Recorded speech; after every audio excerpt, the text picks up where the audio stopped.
Samuel Huta Barat, ayah dari Brigpol Nofriansyah yang tewas dalam insiden penembakan di kediaman salah satu perwira tinggi Polri di Jakarta, meminta Kapolri Jenderal Polisi Sigit Prabowo membentuk tim khusus atas kasus tersebut. Samuel mengatakan tim dari Mabes Polri menyampaikan bahwa dalam insiden itu korban terlebih dahulu mengeluarkan senjata tajam dan menembak secara membabi buta ke arah ajudan yang berada di rumah tersebut. Mereka merasa janggal dan bertanya terkait kondisi orang yang terlibat baku tembak dengan putranya itu. Menurutnya, rumah perwira tinggi seharusnya memiliki CCTV dan pengawasan yang ketat. Ia juga menyebut kejanggalan lainnya adalah beberapa jam sebelum kejadian, korban dan keluarganya masih intens berkomunikasi. Informasi lebih lengkapnya akan disampaikan oleh rekan jurnalis kami dari Tribun Jambi. Ada Aryo Tondang yang akan melaporkannya. Silakan rekan Aryo. Baik, Firda dan Tribuners, kami informasikan memang hingga saat ini pihak keluarga dari Brigpol Nofriansyah masih mempertanyakan sejumlah kejanggalan-kejanggalan yang terjadi dalam insiden baku tembak yang disebut pihak kepolisian yang menewaskan Nofriansyah. Nah, pada kejanggalan ini ada poin-poin yang memang ditekankan oleh pihak keluarga, di antaranya adalah kondisi rekan atau rekan sesama polisi yang baku tembak dengan Nofriansyah, di mana seharusnya secara logika yang mereka sampaikan oleh pihak keluarga, khususnya dari ayah korban, dalam jarak 7 meter, di mana saat itu korban terlebih dahulu mengeluarkan tembakan lebih sekira 7 kali tembakan. Namun saat itu katanya atau informasi dari pihak kepolisian saat itu, eee, rekan sesama polisi tersebut berhasil menghindar, kemudian saat menghindar mengeluarkan tembakan ke arah korban, kemudian sehingga mengenai beberapa tembakan.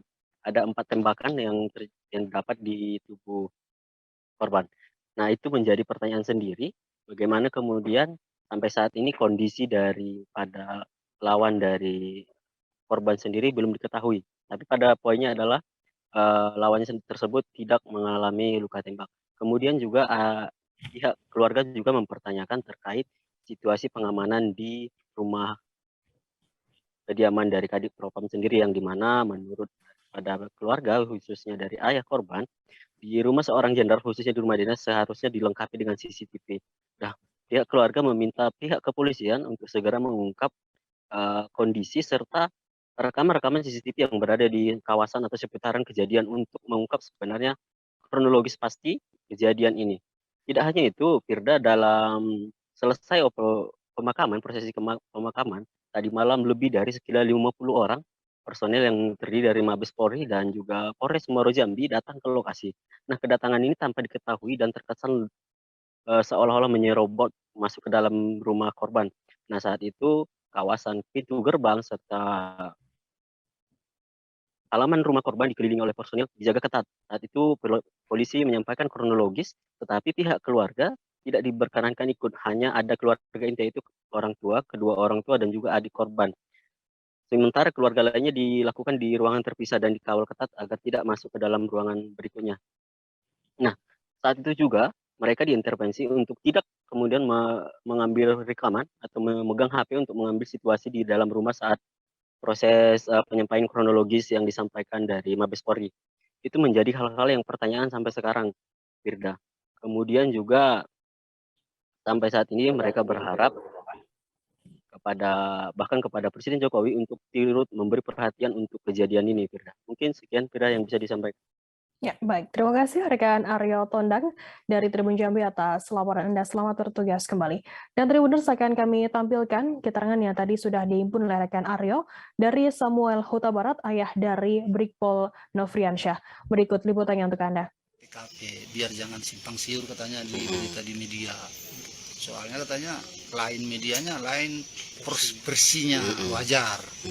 Jadi dia meluruskan katanya. Jadi waktu itu orang itu mengutarakan kronologis, tidak boleh didengar siapapun. Sangat rahasia, aib istilahnya. Jadi yang dibolehkan mendengar adik saya, ini semua adik saya, ini pun adik istri saya, keluarga sendiri, inilah keluarga kami di Bahari. Makanya belum pulang orang itu kan. Di situ hanya saya, istri, adiknya perempuan sama kakaknya perempuan, berempat. Jenderal hadap sana. mengasih tahu semua lah kejadian itu. Awalnya katanya ya masuk anak saya ini almarhum ke kamar Ibu Putri katanya itu. Saya pun belum pernah ketemu, panggilannya sama ibu istrinya Pak Jenderal, Ibu Putri. Orang itu baru pulang dari Magelang.